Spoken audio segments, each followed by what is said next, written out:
스가랴 강의 두 번째 시간입니다. 부제가 있다면 고난 속에 임한 환상이라는 제목입니다. 지난주에 우리는 스가랴 1장 1절에서부터 6절까지의 그 서론적인 메시지를 함께 나누었습니다. 지난주 서론적인 메시지의 핵심이 뭐였어요? 3절 말씀을 보시면 뭐라고 되어 있죠? 너희는 내게로 돌아오라, 만군의 여호와의 말이니라. 지난주 핵심 말씀은 돌아오라였습니다. 돌아오라는 것이죠. 돌아오라고 말씀하신 뒤에 오늘부터 이제 환상을 보여주기 시작합니다. 오늘 보면 7절을 보시면 다리오 왕 제2년 11째 달이라고 되어 있습니다. 그러니까 서론에서 봤던 돌아오라는 말씀이 선포되어지고 나서 약 석 달이 흐른 후에, 그러니까 스가랴 말씀은 쭉 기록한 것이 아니라 환상들을 볼 때마다 기록하는데, 하나님의 말씀 임할 때마다 기록하는데 1장 1절에서부터 6절까지는 제2년 8째 달이라고 되어 있고요. 그 다음 오늘부터 다루는 8가지 환상은 언제 임했냐면 제2년 11째 달에라고 되어 있어요. 그러니까 첫 번째 서론에 하나님께서 돌아오라는 말씀을 주신 후 석 달이 흐른 뒤에 선지자 스가랴에게 하나님의 말씀이 임합니다. 그런데 임하는데 어떻게 임하냐면 8가지 환상의 형태로 임하고 있습니다. 하나님께서 보여주신 환상은 이스라엘 민족의 미래, 즉 회복에 대한 환상이라고 말할 수 있습니다. 왜요? 서론에서 뭐라고 그랬어요? 돌아오라라고 그랬어요. 그러니까 그러면 어떻게 하겠다고 해서 하나님이 돌아가겠다라고 말씀하셨어요. 하나님께서 돌아가시는 건 무엇을 의미해요? 이 땅의 회복을 의미하죠. 그래서 이 8가지 환상은 석 달이 흐른 뒤에 회복의 환상으로 임하고 있습니다. 오늘 본문은 그 환상 중에 첫 번째 환상으로 성경에는 표제에 뭐라고 기록되어 있어요? 화석류 나무 사이의 선자라고 되어 있는데, 이렇게도 부르고 보통은 또 붉은 말 탄 사람의 환상이라고도 부릅니다. 그런데 화석류 나무 사이의 선자가 결국 붉은 말을 타고 있기 때문에 그 말입니다. 어쨌든 먼저 언제인지를 좀 살펴보면요, 8절을 보시면 언제 보았어요? 내가 밤에 보니 라고 되어 있습니다. 물론 저는 문자적으로 스가랴 선지자가 밤중에 이 환상을 보았다라고 믿습니다. 그러니까 밤중에 환상을 본 것이 문자적인 의미로 밤에 봤다 이 말이에요. 여러분 보통 꿈은 언제 꿔요? 밤에 꾸죠. 그렇게 생각하시면 돼요. 문자적인 의미로 밤에 환상을 봤다, 그 의미도 있는데 거기에다가 상징적인 의미까지 보태어져 있는데 무슨 말이냐면 스가랴 선지자가 살던 이 시대가 어떤 시대였어요? 바벨론 포로에서 돌아와서 어둡고 힘든 시기였죠. 그래서 이 상징적인 의미로 어두운 밤에 보았다라는 의미도 있다라는 것입니다. 하나님은 이 어두운 밤에 스가랴에게 환상을 보여주셨습니다. 우리가 살고 있는 지금이 어두우면 어두울수록, 힘들면 힘들수록, 그렇다면 우리에게 필요한 것은 무엇일까요? 하나님의 환상, 하나님의 말씀, 하나님의 뜻인 줄로 믿습니다. 실은 환상은 보고 싶다고 해서 보는 것이 아닙니다. 여러분이 하나님께 이런 기도를 해본 적이 있는지 모르겠지만, 하나님 저에게도 환상을 보여주십시오 라고 기도한다고 해서 보여지는 것이 환상이 아닙니다. 실은 환상이 보여지는 것은 하나님 편에서 보여주시는 것입니다. 그래서 성경을 보시면 환상을 본 사람들은 주님의 말씀에 순종하기를 원했던 사람들이 환상을 본 경우도 있고요. 한나처럼, 그죠? 사무엘을 낳은 한나처럼 엎드려 기도할 때 환상, 하나님의 말씀이 임한 적도 있습니다. 그러니까 우리가 어두운 시대를 이기기 위해서, 고통의 삶의 장을 극복하기 위해서 우리에게 필요한 것이 무엇일까요? 하나님의 말씀을 따라 살기를 원하고 엎드려 기도하면 하나님께서 우리에게 말씀을 주시고 환상을 보여주신다는 것입니다. 어쨌든 스가랴는 언제 환상을 봤다고요? 밤에 환상을 봤습니다. 문자적인 의미로 진짜 밤을 의미하고, 또 상징적인 의미로 어떨 때? 고난당할 때 환상을 봤다는 것이죠. 그렇다면 이제 이 환상의 궁극적인 뜻이 무엇인지 한번 살펴보려고 합니다. 오늘 보면 16절과 17절에 이 환상의 메시지가 잘 나타나 있습니다. 한번 읽어볼까요? 16절, 17절입니다. 시작. 그러므로 여호와가 이처럼 말하노라. 내가 불쌍히 여김으로 예루살렘에 돌아왔은즉 내 집이 그 가운데에 건축되리니 예루살렘 위에 먹줄이 쳐지리라. 나 만군의 여호와의 말이라. 만군의 여호와의 말씀에 나의 성읍들이 넘치도록 다시 풍부할 것이라. 여호와가 다시 시온을 위로하며 다시 예루살렘을 택하리라 하니라. 아멘. 이 16절과 17절에 명확하게 두 가지 메시지가 나타납니다. 첫 번째는 뭐냐면 내 집이 그 가운데에 건축되리니 라고 되어 있습니다. 그러니까 예루살렘 성전이 재건된다. 이게 첫 번째 명확한 약속이고요. 두 번째 명확한 약속이 있는데 뭡니까? 성읍들이 넘치도록 다시 풍부할 것이라 라고 되어 있습니다. 그러니까 예루살렘 성전이 건축되는 것뿐만 아니라 예루살렘 성이 풍부해지는 회복을 말씀하시는 것입니다. 그러니까 오늘 이 환상을 통해 명확한 약속은 무엇이냐? 회복이 되어지는 것이고 너희가 복을 받을 것이다 라고 말씀해 주신 것입니다. 이것이 오늘 본문 환상의 핵심적인 메시지입니다. 그렇다면 이 환상의 메시지를 가지고 이 환상을 좀 자세히 살펴보려고 하는데요. 먼저 이 환상의 주체자, 그러니까 주인공을 먼저 좀 살펴보려고 합니다. 바로 8절에 나타나 있는데요. 8절에 나타난 붉은 말을 탄 사람이 환상의 주인공입니다. 오늘 환상의 주인공이 이 사람이에요. 화석류 나무 사이에 붉은 말을 탄 사람. 이 환상의 주인공이 중요하대요. 왜 중요한지 한번 살펴보겠습니다. 8절 말씀입니다. 지금 잘 따라오고 있죠? 네, 8절입니다. 시작. 내가 밤에 보니 한 사람은 붉은 말을 타고 골짜기 속 화석류 나무 사이에 섰고 그 뒤에는 붉은 말과 자줏빛 말과 백마가 있기로.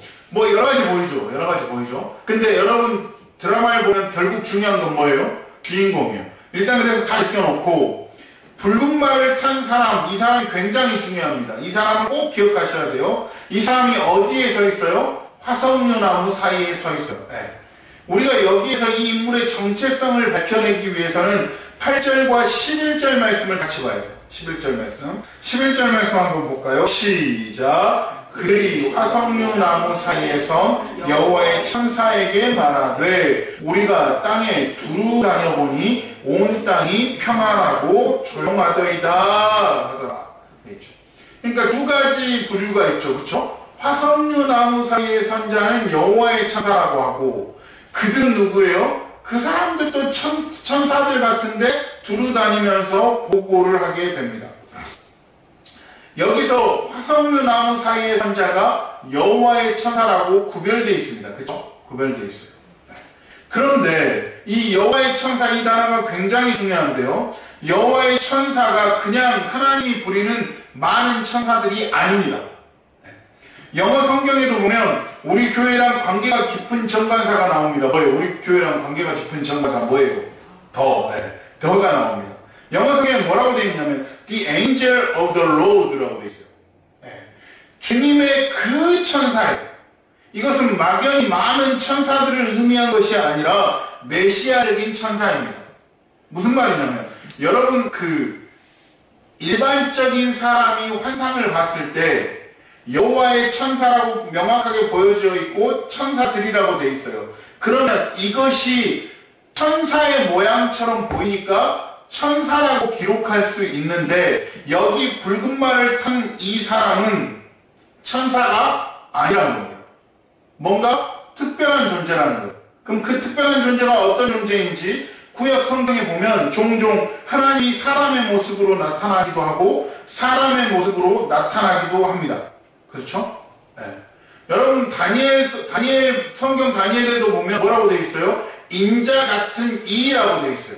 사람인 것 같은데 천사 같고 천사 같은데 사람인 것 같은 이 사람을 사람들 눈으로는 구별을 못하니까 인자 같은 이라고 표현했죠. 그랬는데 나중에 예수님이 오셔서 뭐라고 그랬어요? 그 인자 같은 이 인자가 나다라고 이야기했어요. 그렇죠? 마태복음에. 그러니까 무슨 말이냐면 사람들이 보기엔 천사 같았는데 이것은 천사가 아니라 뭐다? 예수님이었다라는 이야기예요. 예수님이었다라는 이야기. 그러니까 천사의 모습으로도 구약 성경에 나타나기도 하고 사람의 모습으로 나타나기도 하며 하나님의 모습으로도 나타나기도 했던 누구냐면 성부와 성자와 성령 삼위 하나님 가운데 인간의 모습으로 나타날 수 있는 분, 천사의 모습으로 나타날 수 있는 분이 누구일까요? 예수님이라는 겁니다. 예수님. 그래서 신학자들은 바로 이분 붉은 말을 탄 자, 이분을 구약 시대에 나타난 성육신 이전의 그리스도라고 말합니다. 성육신은 누구예요? 사람의 몸을 타고난 예수님을 성육신하신 예수님 그리스도라고 얘기하거든요. 그러니까 성육신 이전의 그리스도 예수님 메시아를 이야기하는 것이죠.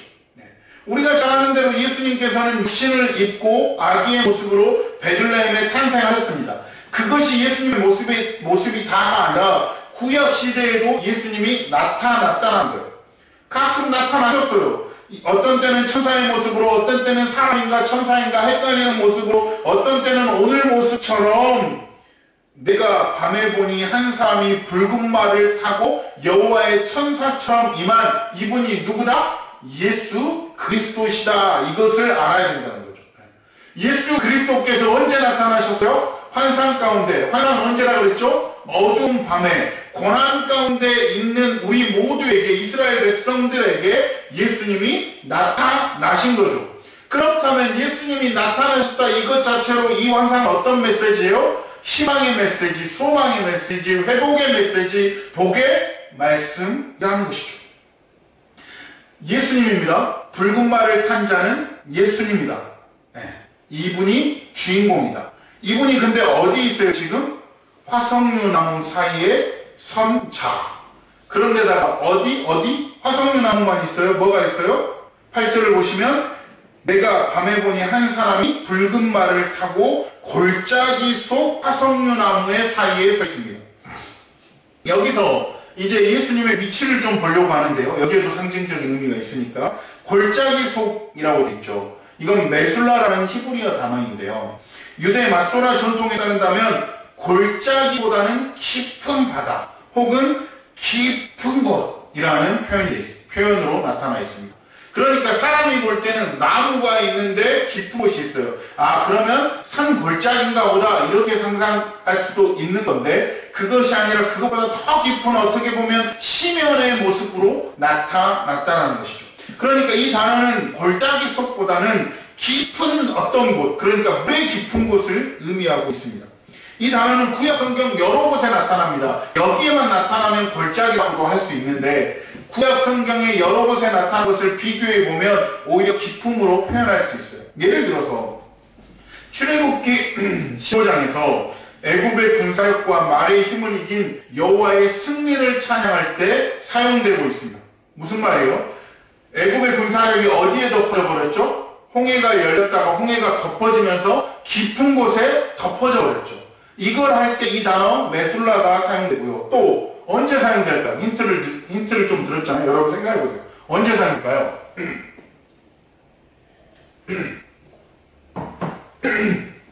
물의 깊음 하면 뭐가 생각나요, 여러분?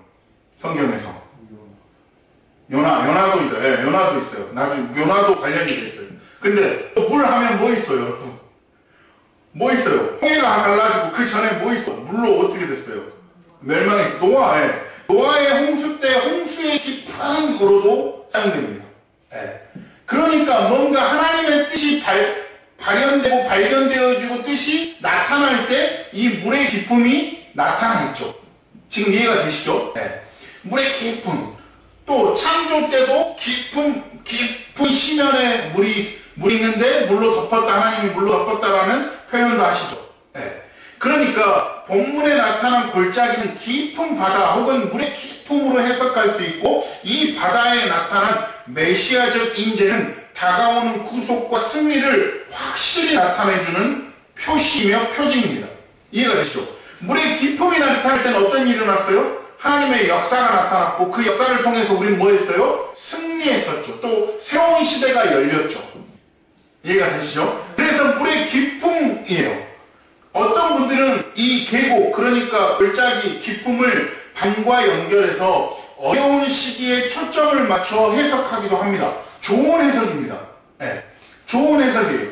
그런데 그 어두움뿐만 아니라 물의 기품이 임할 때마다 이미 하나님은 승리했기 때문에 그 어두움 속에서 하나님의 임재 사인, 그러니까 우리는 승리할 수밖에 없다라는 것이 성경적인 해석으로 받아들일 수 있는 거죠. 한 발 더 나아가는 해석인 거죠. 그러니까 이 골짜기 속 한 단어만 가지고도 우리의 괴로움과 또한 하나님의 임재, 그리고 그 임재를 통한 승리까지 나타난 것이죠. 저도 이걸 여러분에게 잘 설명하기 위해서 얼마나 많이 연구했는지 모릅니다.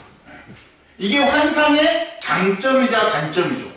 이해를 하면 너무나 큰 하나님의 임재를 경험할 수 있어요. 근데 이해를 못하면 어떻게 돼요?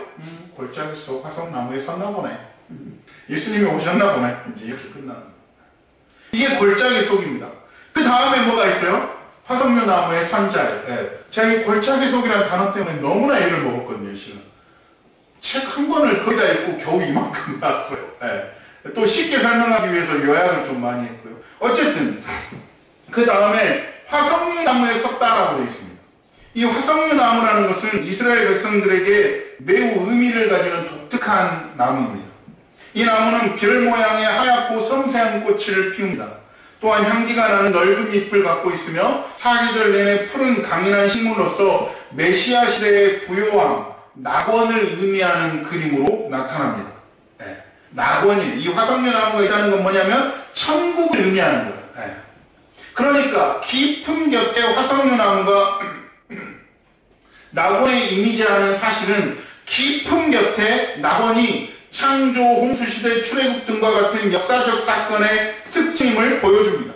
그런 일들이 있으면서 결국 하나님의 뜻이 임했고 낙원이 되었죠. 즉 우리는 이러한 사건들의 깊은 가운데 나타나는 하나님의 현현의 상징으로 이해하면 됩니다. 우리가 그러니까 고난을 당하면 당할수록 이 고난 속에서 하나님의 현현을, 하나님을 바라본 것이고 그 하나님의 환상 가운데 낙원으로 임하고 있다는 사실 자체가 이 골짜기 속 화석류나무 사이에 선 자, 이것으로 볼 수 있다는 것이죠. 그러니까 붉은 말을 타고 골짜기 속 화석류나무에 선 자라는 뜻은 소망을 가지고 유다 땅으로 돌아왔지만 현실은 너무나 힘든 이스라엘 백성에게 메시아이신 예수 그리스도께서 나타난 하나님의 위로와 소망의 메시지가 상징적이고 신비적인 이 장면으로 농축되었다는 것입니다. 그러므로 붉은 말을 타고 골짜기 속 화석류나무 사이에 선 자가 지금 이 땅 가운데 임하기를 주님의 이름으로 소원합니다.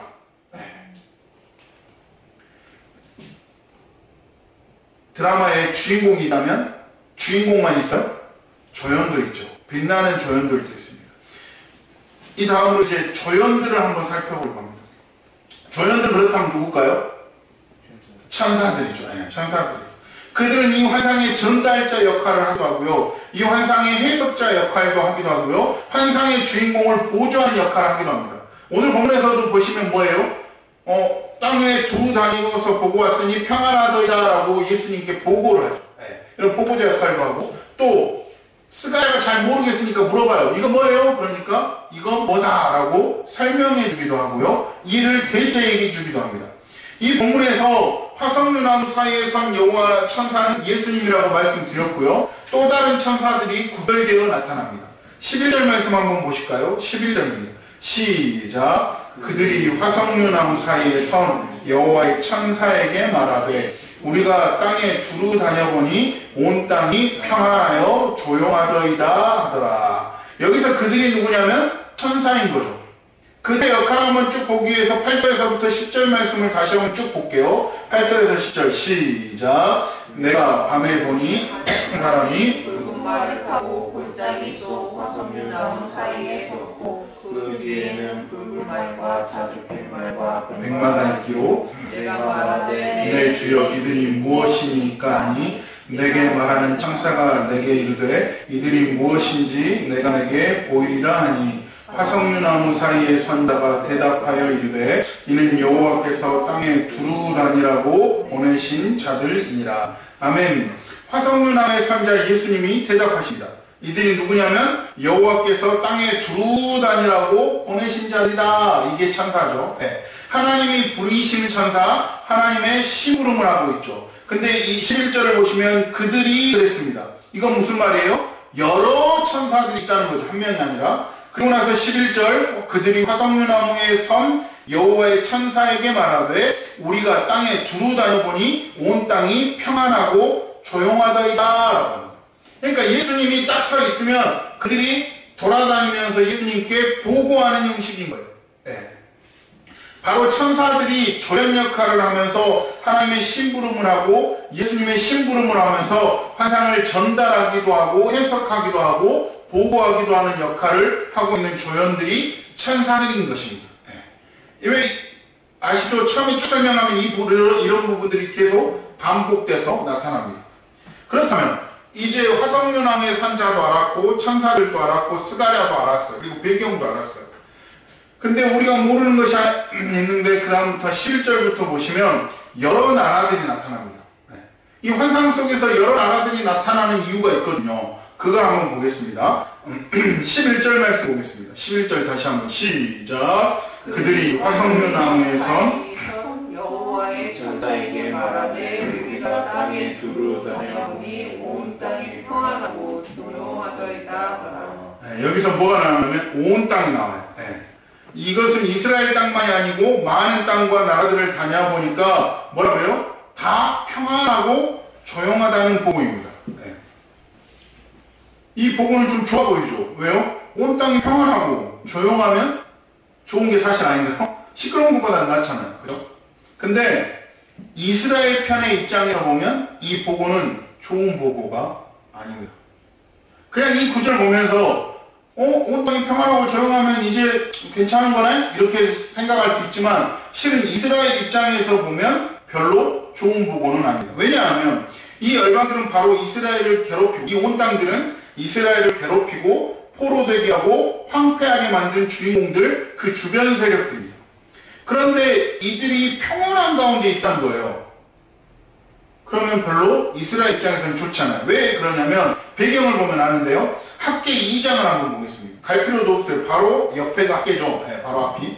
학계 2장 21절에서부터 22절 말씀 한번 보겠습니다. 이럴 때 이제 막 많이 넘기고 이러면 실력이 들통납니다. 학계 2장 21절 21절 시작. 너는 유다 총독 스룹바벨에게 고하여 이르라. 내가 하늘과 땅을 진동시킬 것이요 여러 왕국들의 보좌를 엎을 것이요 여러 나라의 세력을 멸할 것이요 그 병거들과 그 탄자를 엎드러뜨리리니 말과 그 탄자가 각각 그의 동료의 칼에 엎드려지리라. 아멘. 여러 나라들의 보좌가 엎어지고 심판받아야 됩니다. 학계에서부터 약속해 주셨어요. 네. 그러면 심판을 받아야 되는데 오늘 본문에서는 평안하고 조용하다는 보고입니다.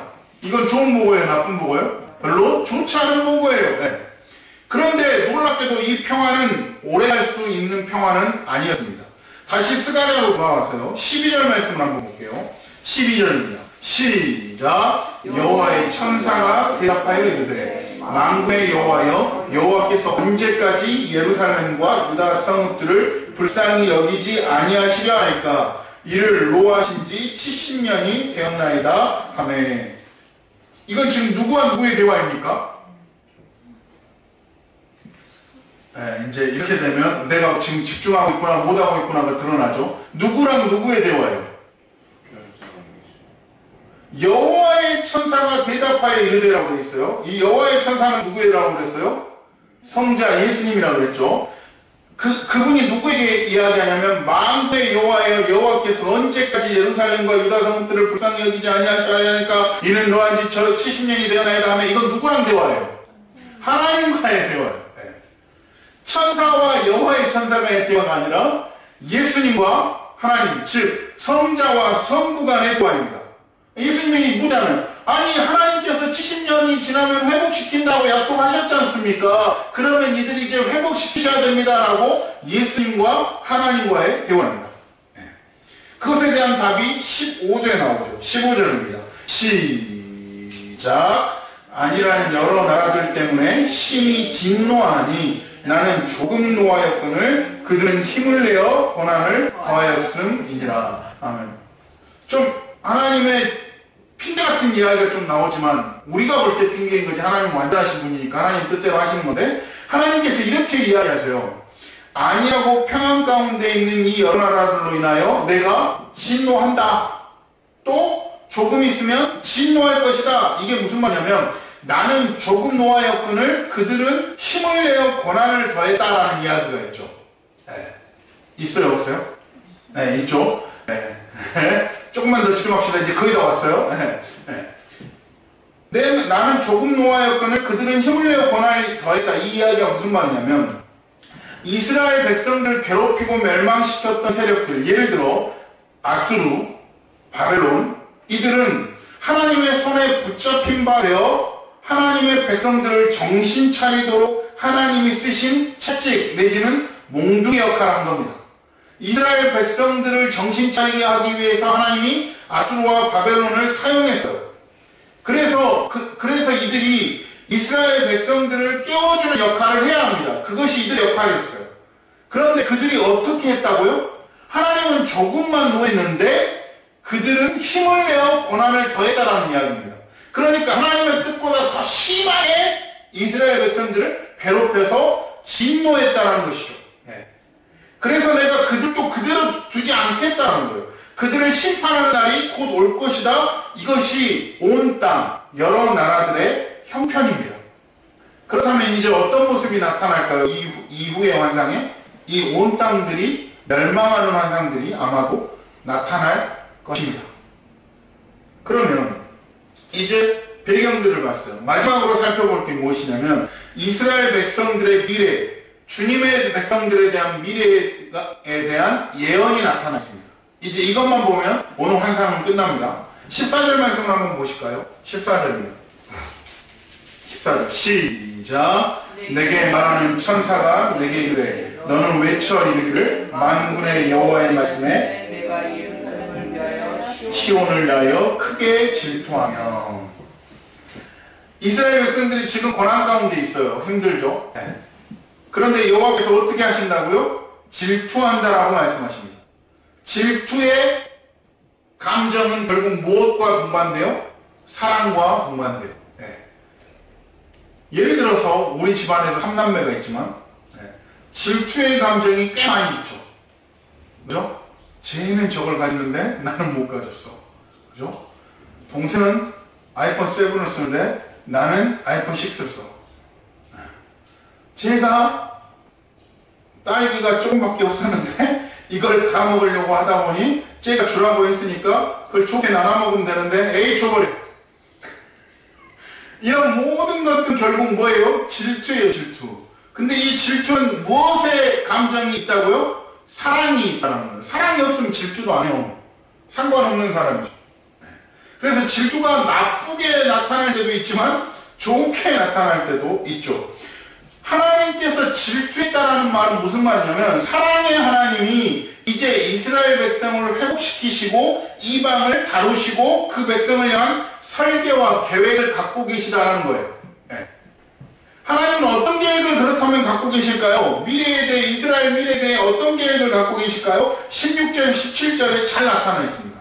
네 가지 계획이 나타나 있는데요. 16절 먼저 한번 읽어볼까요? 시작. 그러므로 여호와가 이처럼 말하노라. 내가 불쌍히 여김으로 예루살렘에 돌아왔은즉. 무슨 말입니까? 여기까지만 볼게요. 메시아가 오신다는 겁니다. 돌아왔은즉 이미 온 것 같이 이야기하죠. 오실 것이니까 과거로 이미 확실하게 이야기해버립니다. 메시아가 반드시 오신다라는 약속이죠. 내가 다시 돌아오겠다라는 거예요.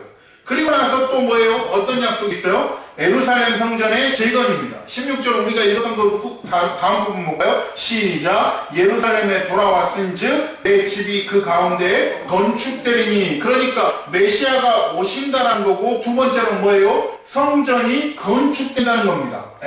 환상을 볼 때는 이미 건축되고 있는 것을 보고 있는 거예요. 그렇죠? 예루살렘 성전이 회복되다. 두 번째. 그 다음 세 번째로는 16절 후반 한번 볼까요? 예루살렘 위에 먹줄이 쳐지리라 만군의 여호와의 말이니라. 먹줄이 쳐진다 그랬어요. 그럼 먹줄이 뭐예요? 건축을 하기 위해서 먼저 줄을 쳐놓는 거예요. 이렇게 흔들리지 않게 제대로 세울 수 있게 먼저 줄을 쳐놓은 거. 그러니까 성전 재건의 본격적인 준비하는 광경을 환상으로 보여주신 거예요. 그러니까 성전 재건된다. 그런데 먹줄까지 보여줘요. 이건 무슨 말이에요? 진짜 확실히 재건된다라는 거예요. 그 다음에 마지막 네 번째 약속은 17절에 되어 있습니다. 17절 볼게요. 시작. 그가 다시 외쳐 이르기를 만군의 여호와의 말씀이니라. 말씀에 나의 성읍들이 지로 다시 풍부할 것이라. 여호와가 다시 시온을 위로하며 다시 예루살렘을 택하리라 하라 하냐. 뭐예요? 예루살렘이 회복된다는 거죠. 예루살렘 도성의 확장, 마지막으로 예루살렘 성 그 자체에 대한 하나님의 복주심이 약속되어 있는 환상입니다. 넘치도록 풍부하게 복 줄게. 이게 하나님의 약속인 것이죠. 사랑하는 성도 여러분, 지금 포로 생활을 하다가 고향으로 돌아온 이스라엘 백성들은 황폐함 속에 살고 있습니다. 지금 우리보다 더 힘들, 살 집도 제대로 갖춰지지 않고 참 힘든 시기를 겪고 있습니다. 아무것도 없습니다. 성전도 지어지지 않았습니다. 도성은 아직도 비참한 상태 속에 있습니다. 그런데 환상을 보여주십니다. 이 환상을 보았을 때 이스라엘 백성들은 어떻게 생각했을까요? 스가랴가 이 환상을 이스라엘 백성들에게 말해줄 때 이스라엘 백성들은 어떤 감정이었을까요? 그렇다면 우리가 성전을 지어야겠구나. 그리고 이 성전을, 이 예루살렘 성을 샬롬, 평안의 성, 복받은 성으로 만들어내야겠구나. 이 하나님이 약속해 주셨으니까 우리는 할 수 있구나 라고 생각했던 것이죠. 그러니까 사랑하는 성도 여러분, 우리에게 진짜 필요한 것이 무엇이냐면 환상을 보는 일입니다. 이 환상을 보는 일은 굉장히 중요합니다. 그런데 이 환상이 우리가 알고 있는 환상처럼 임하지 않는다는 것이죠. 우리도 고난이 끝나지 않은 시대를 살고 있습니다. 어떻게 보면 우리에게 가장 필요한 일이 무엇이냐면 환상을 보는 일입니다. 근데 이 환상을 보는 일을 오해하는 경우가 있습니다. 어떤 사람은 환상을 봤다고 간증을 하러 돌아다닙니다. 나는 이 환상을 봤다. 그러니까 이 환상은 위대하다. 나만 봤다. 나만 믿음 좋은 사람이다. 너는 못 봤지. 그러니까 환상 보기 위해서 꿈꿔라. 환상을 해라. 실은 이것이 진짜 환상을 보는 중요한 역할은 아닙니다. 이미 우리는 환상을 받았습니다. 할렐루야. 하나님의 말씀을 받았기에, 예수 그리스도를 보았기에, 예수 그리스도를 믿었기에 이미 우리는 환상을 본 겁니다. 그러면 이미 환상을 보았다면 이 환상의 말씀, 약속의 말씀을 기억하고 우리가 그 기억한 대로 꿈꾸며 살아야 된다는 거예요. 하나님이 이런 약속을 주셨으니까 우리에게 임할 거야. 우리에게도 회복될 거야. 우리에게도 복을 주실 거야. 우리와 함께 하실 거야. 라는 믿음으로 살아가는 것이 이 환상을 바라보며 살아가는 성도의 자세라는 것이죠. 이런 환상은 오늘 말씀 처음에 제가 강조한 것처럼 하나님의 말씀을 따라 살기로 결단하고 순종하는 사람들에게 이미 보여줬고 또한 보여질 것입니다. 주님, 제가 하나님이 기뻐하시는 사람으로 살겠습니다. 그 일을 하겠습니다. 그리고 하나님의 영광을 위해 살겠습니다. 고난 가운데 있지만, 힘든 가운데 있지만, 저는 아무것도 못하는 연약한 사람이지만 그럼에도 불구하고 주님이 저에게 환상을 보여주셨기에 제가 그 환상의 모습을 기억하며 하나님 뜻대로 살겠습니다 라며 기도하고 실천하며 살아가는 것이 이 환상을 주신 하나님의 뜻이라는 거죠. 그러므로 사랑하는 성도 여러분, 엎드려 기도하십시오. 하나님의 말씀에 순종하십시오. 그럴 때 우리의 마음속에 우리 가정을 향한 꿈, 환상을, 자녀들을 위한 꿈, 환상을, 교회를 위한, 또 우리 민족을 위한, 온 세계와 열방을 위한 위대한 환상을 하나님께서 보여주실 줄로 믿습니다. 그리고 우리는 그 환상을 통해서 회복되며 주님께 영광 돌리며 살아갈 줄로 믿습니다. 사랑하는 성도 여러분, 오늘 스가랴의 첫 번째 환상을 바라보며 예수님을 보시고 복의 말씀을 기억하며 주님 뜻대로 살아가는 우리 모두가 되기를 주님의 이름으로 축원합니다. 기도하겠습니다.